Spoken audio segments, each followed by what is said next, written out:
Spider crab, Charlie. Yeah, I've heard they've rebranded it. Cornish King Crab.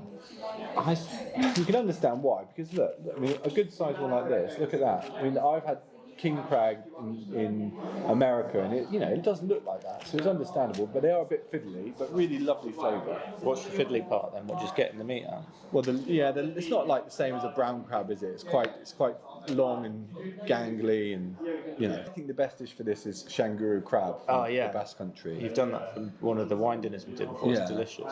Is that with a pancake on the top? It's best with spider crab, and something like this is really nice. And this with garlic butter is fantastic. And what are we drinking? So my favourite, it's Secateurs Old Vine Chenin Blanc from South Africa, Swartland.